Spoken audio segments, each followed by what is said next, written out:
Hello students, in this video will be reading about lens maker formula. तो lens maker formula कौन use करता है? जो lens maker होते हैं, ताकि वो एक डिज़ायर्ड फोकल लेंथ का लेंस क्रिएट कर सके। तो यहाँ देखो डेफिनेशन आपको दी हुई है। The lens maker formula relates focal length f of a lens to radii of its curvature that is R1 and R2 and the refractive index n of the material. ठीक, यहाँ पे म्यू1 म्यू2 दिया है, इसको मैं n1 और n1 ये air का हो गया या जो भी मीडियम है, इसको मैं n2 मान के चलूंगा। ठीक, म्यू1 से फिर कंफ्यूज हो जाते हैं। अच्छा, सबसे इंपॉर्टेंट चीज़ है रे ऑप्टिक्स में कोई भी डेरिवेशन, चाहे लेंस मेकर फॉर्मूला हो, चाहे रिफ्रैक्शन एंड स्फेरिकल सरफेस हो, चाहे माइक्रोस्कोप हो, चाहे टेलीस्कोप हो, आपको बेटा डायग्राम रट लेना है। आप 3-4 बार प्रैक्टिस करके डायग्राम एकदम अच्छे से रट लेना। जिसको डायग्राम वहाँ पे बन गया उससे डेरिवेशन बन जाएगा। और सपोज दो नंबर का डेरिवेशन, अगर आपका डायग्राम सही है और आपने एक दो फॉर्मूले स्टेप लिख दिए तो आपको 1 नंबर आराम से मिल जाएगा।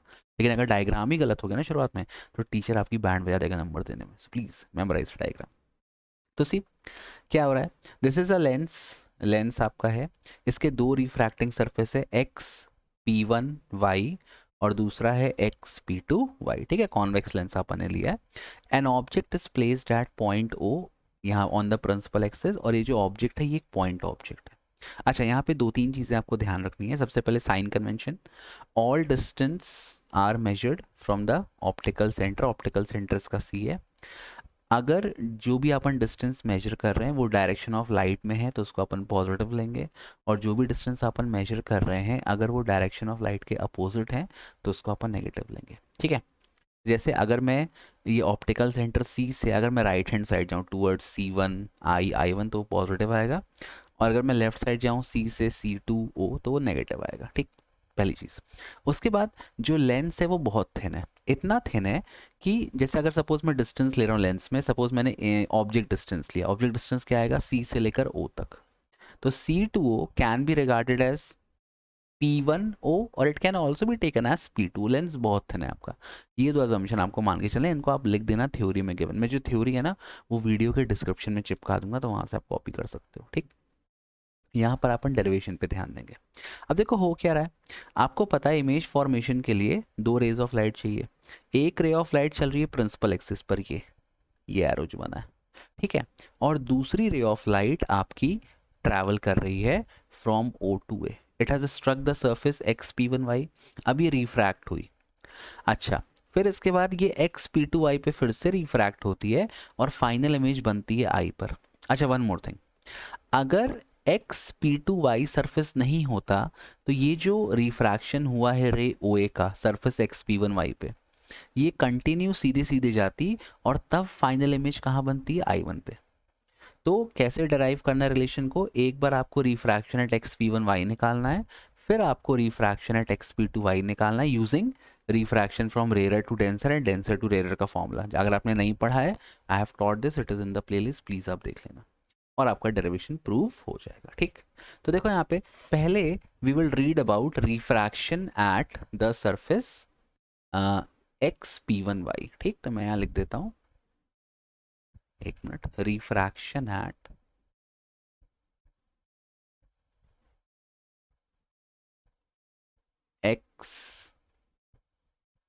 XP1Y।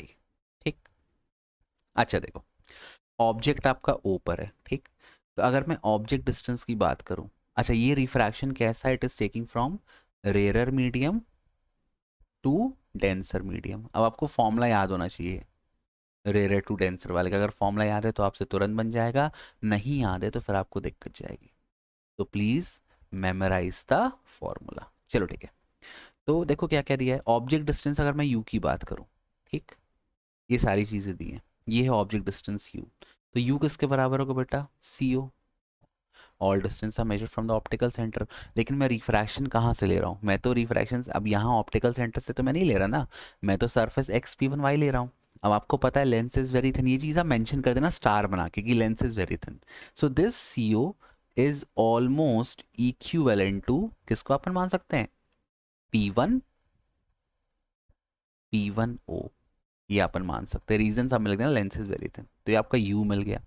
अब U के बाद अपन आते हैं इमेज। अच्छा सुन लो, ये जो XP1Y है, जब मैं इससे रिफ्रैक्शन कंसिडर करूंगा तो मेरे को फाइनल इमेज क्या माननी है इसकी, I1 मानी। मैं अभी ये मानूंगा कि अभी ये सरफेस XP2Y प्रेजेंट नहीं है, तो इसकी फाइनल इमेज कहाँ बन रही है, I1 पे। और वो इसका डिस्टेंस देखो डायग्राम में कितना दिया है, ये दिया है V1। तो V1 कितना हो जाएगा, V1 will be equal to, यहाँ से कितना हो जाएगा, CI1 and this is almost similar to CI1 किसके बराबर होगा, P1I1 के। तो ये रिफ्रैक्शन फ्रॉम इस सरफेस का फॉर्मूले में आ जाएगा, ठीक। अब मैं बात करता हूँ रेडियस ऑफ कर्वेचर। आपको पता है लेंस में दो सरफेस हैं, दोनों स्फेरिकल हैं। अब ये वाला जो पार्ट है XP1Y, इसको मैं मानता हूँ कि मैंने इसको यहाँ किसी स्फीयर से काटा। ये एक स्फीयर था ऐसा बड़ा सा, और मैंने इसको इस स्फीयर से काटा है। तो इसका जो रेडियस ऑफ कर्वेचर होगा, radius of curvature centre of curvature क्या होता है, मतलब रेडियस ऑफ कर्वेचर अपन लेते हैं सेंटर ऑफ कर्वेचर से। सेंटर ऑफ कर्वेचर क्या होता है, it is centre of the sphere of which the refracting surface is a part। तो अगर मैं इसको इस तरफ के स्फीयर से काट रहा हूँ तो इस स्फीयर का सेंटर कहीं यहाँ पड़ेगा। तो इसका रेडियस ऑफ, देखो R1 यहाँ पे दिया है, इसको मैं मिटा देता हूँ, बहुत गंदी ड्राइंग बनी है यार। अगर भगवान मेरे से बोले ना कि बेटे तेरे को क्या चाहिए, तो मैं बोलूँगा भगवान मेरे को मेरी ड्राइंग अच्छी करवा दो और हैंड राइटिंग अच्छी करा दो। एक बार आप किसी चीज़ में कॉन्फिडेंस लूज कर देते हो ना, फिर आपका मतलब कितना भी आप प्रैक्टिस कर लो जल्दी चीज़ वापस नहीं आती है। मेरे को फोबिया है थोड़ा हैंड राइटिंग का या ड्राइंग का, कोई बात नहीं।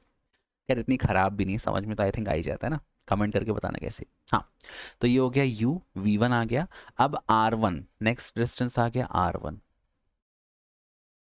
R1 कितना आएगा, यहाँ से आएगा C1, and CC1 is almost equivalent to P1 C1, P1 C1, ठीक। ये हो गया। अब आप लगाओ refraction from rare medium to denser medium. आपको फॉर्मूला पता है आई थिंक, है ना। क्या होता है, N1 refractive index of rare medium upon minus, तो मैं माइनस यहीं लगा देता हूँ, minus U plus refractive index of denser medium upon V। अब V किसके बराबर है, V1 के, is equal to N2 minus N1 upon R1। इसको आप मान लो इक्वेशन 1। ये पहला हो गया रिफ्रैक्शन फ्रॉम XP1Y। अब मैं कहाँ रिफ्रैक्शन मानूंगा, दूसरे सरफेस पे। So now I will write refraction at XP2Y। अब ये रिफ्रैक्शन कहाँ हो रहा है बेटा, from denser medium to rarer medium. अच्छा अब ध्यान देना, ये जो XP1Y के बाद जो आपकी इमेज मिली थी यहाँ I1 पर, अब ये इमेज काम करेगी वर्चुअल ऑब्जेक्ट का और XP2Y। तो ये जो आपका डिस्टेंस V1 था ना, अब ये किस में कन्वर्ट हो जाएगा, it will get converted into object distance for XP2Y। तो सबसे पहले मैं क्या लिख सकता हूँ यहाँ पे, यहाँ मैं लिख दूंगा U, इसके लिए U बेटा किसके बराबर होगा, U बराबर होगा V1 के। अच्छा, और ये जो V1 है एक्चुअल में, अब देखो ये सरफेस आ गया, तो फिर से ये आएगा कितना, CI1 के बराबर। And since the lens is very thin, अब मैं इस सरफेस से रिफ्रैक्शन कंसिडर कर रहा हूँ, तो मेरे को डिस्टेंस यहाँ से लेना है। तो CI1 can consider almost equivalent to P2I1, क्योंकि लेंस बहुत थिन है। ये पहला हो गया। फिर मैं लूँगा, ये U आ गया।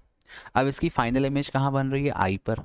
तो इसके लिए जो इमेज डिस्टेंस है V, और ये इसको अपन ने V माना है, ठीक है। ये देखो यहाँ दिया डायग्राम में, V किसके बराबर होगा, CI, and CI can almost be taken equivalent to P2I। Clear है ये चीज। नेक्स्ट चीज क्या बनेगी अपनी फाइनल, अपना R। अब ये देखो ये जो सरफेस है XP2Y, इसको मैंने कहीं यहाँ पे स्फीयर से काटा होगा, ऐसा ये स्फीयर होगा। तो इसका रेडियस ऑफ कर्वेचर इस सेंटर इस तरफ पड़ेगा, तो रेडियस ऑफ कर्वेचर भी इस तरफ पड़ेगा, है ना। मैं इसको मिटा दूं, गंदा हो गया, आई एम सॉरी बाबू। देखो, तो R कितना हो जाएगा बेटा, R हो जाएगा R2। और R2 अभी कहाँ से अपन, क्योंकि लेंस ले रहे हैं तो लेंस में तो अपन लेंगे CC2। बट मैं क्या मान रहा हूँ, मैं मान रहा हूँ रिफ्रैक्शन एट सरफेस XP2Y। तो XP2Y के लिए this will become almost equivalent to P2 C2। Now I will put the values, अब आप वैल्यूज पुट करो फिर से। अच्छा अब सुन लो, जब रिफ्रैक्शन होता है from denser medium to rare medium, तो फॉर्मूला तो आपका यही यूज करना है, केवल आपको N1 और N2 को बदल देना है। N1 क्या है, रिफ्रैक्टिव इंडेक्स, अच्छा तो मैं बताने भूल गया N1 है refractive index of rare medium और N2 है refractive index of the lens. ठीक है, तो केवल आपको N1 और N2 को इंटरचेंज कर देना है, बाकी सब सेम रहेगा। तो अब क्या आ जाएगा फॉर्मूला, देखो यहाँ पे ये आ जाएगा N2 अपॉन, ठीक, माइनस, अब इन प्लेस ऑफ u, इसका u किसके बराबर है, V1 के, तो V1, ठीक है, दिख रहा है आई थिंक, प्लस अब N2 को रिप्लेस कर दो N1 से, अपॉन फाइनल इमेज कहाँ बनी, V पर, ठीक है कोई दिक्कत नहीं है, इज इक्वल टू, ये कितना हो जाएगा, N1 माइनस N2 अपॉन क्या आ जाएगा, R2। ठीक है, इतना क्लियर है ना। अब इस इक्वेशन को मैं हल्का सा मॉडिफाई करूंगा, यहीं पे मैं साइड में कर दे रहा हूँ, क्या करूंगा, जैसे यहाँ पे N2 माइनस एन दिया है ना, तो मैं भी इसको N2 माइनस एन के फॉर्म में चाहता हूँ। तो इसको इक्वेशन को मैं बेटा क्या कर सकता हूँ, हल्का सा मैं यहीं पे कर देता हूँ, क्योंकि फिर नीचे जाएंगे तो फिर वो समझ में नहीं आएगा। ठीक, चलो चलो अब नीचे चली गए तो चले जाते हैं, ठीक है कोई दिक्कत नहीं। देखो यहाँ पे ये जो इक्वेशन है, इसको मैं लिख दूंगा बेटा, हल्का सा और नीचे आ जाए बेटा, this equation can be further written as N2 minus V1 plus N1 upon V is equal to, यहाँ से मैं माइनस साइन कॉमन ले लूँगा, तो ये क्या आ जाएगा, N2 minus N1 upon R2, और इसको मैं मान लूँगा इक्वेशन 2। अब आपको क्या करना है, अब आपको करना है adding 1 and 2, adding equation 1 and equation 2। अच्छा अब देखो यहाँ पे आपको शायद स्क्रीन में इक्वेशन 1 दिख रही है, हाँ दिख रही है। अब देखो यहाँ ध्यान से देखो, मैं सीधे वो कर रहा, चलो मैं ऐड कर देता हूँ कोई दिक्कत नहीं, फिर आपको कहोगे सर आपने ऐड करके नहीं दिखाया, minus N1 upon u plus N2 by V1, LHS को LHS से ऐड करेंगे, minus N2 by V1 plus N1 by V is equal to, यहाँ क्या आएगा, N2 minus N1 by R1, और यहाँ क्या आएगा, प्लस, माइनस साइन यहाँ पर है, तो सीधे देखो प्लस करूंगा तो प्लस इंटू माइनस क्या हो जाएगा, माइनस, तो मैं सीधे माइनस लिख रहा हूँ। ठीक है, अब इतने आप बड़े 12th में आ गए हो यार, माइनस, ये पूरा ऐसे ब्रैकेट में कर दो, इसको भी ब्रैकेट में, N2 minus N1 upon R2। ठीक, ये इतना आ गया। अब देखो N2 बाई V1 प्लस और N2 by V1 minus cut गया, क्या बचा बेटा यहाँ पे, यहाँ बचा, इसको मैं ऐसा लिख देता हूँ, N1 बाई V मैंने पहले लिख दिया, minus N1 by U is equal to, यहाँ कॉमन क्या हो गया बेटा दोनों में, N2 माइनस N1, अंदर क्या बचा, 1/R1 माइनस 1/R2। ठीक, अब यहाँ से आप N1 कॉमन ले लो, N1 आपने कॉमन ले लिया, क्या बचा, 1/V minus 1/U is equal to, यहाँ से भी आप N1 कॉमन ले लो, N1 आपने कॉमन ले लिया, फिर क्या बचा यहाँ पे, यहाँ बचा N2/N1 माइनस 1। एक्चुअली मुझे क्या करना है, ये मैंने क्यों कॉमन लिया, N2/N1 क्या हो जाएगा, refractive index of second medium with respect to first medium, और इसको अपन N21 लिख सकते हैं, और अगर पहला मीडियम एयर है तो N1 की तो वैल्यू ऑलमोस्ट 1 हो जाएगी, है ना। ठीक है, ब्रैकेट में 1/R1 माइनस 1/R2। अब देखो ये N1 और ये N1 कैंसिल हो गया। ठीक, इसको आप और क्या लिख सकते हो, ये हो गया N2/N, यहाँ मैं ब्रैकेट में लिख दे रहा हूँ, N2 upon N1 can be written as N21, that is refractive index of second medium with respect to first medium। और अपन क्या मान लेंगे, किसी भी लेंस के लिए जब ऑब्जेक्ट आपका इन्फिनिटी पे होता है, when the object is at infinity, image कहाँ बनती है, फोकस पे। देखिए डायग्राम देखा है ना, रेज ऑफ लाइट पैरेलल आती हैं and parallel rays of light meet at infinity, है ना। तो अब मैं ये वही वाला केस इस लेंस के लिए यूज करूंगा कि when the object is at infinity image is formed at focus. ठीक, ये ऐसा, ये वाला, ठीक है, बहुत गंदा डायग्राम बना, सॉरी, ये फोकस है और ऑब्जेक्ट बहुत दूर है, मतलब यू आपका इन्फिनिटी पर है। ठीक, I will use this thing. Oh oh oh sorry sorry, ये एंड टू वन बहुत ज़्यादा अंडू हो गया। ठीक है, अब देखो मैं यूज़ करता हूँ। तो मैं ये मान लूँगा, suppose the object is kept at, यहाँ लिख देना, suppose the object is kept at infinity then the image is formed at focus. V कितना आएगा, plus f, where f is focal length of the lens. ठीक है, तो अब ये चीज़ें आप यहाँ पुट कर दो फॉर्मूले में।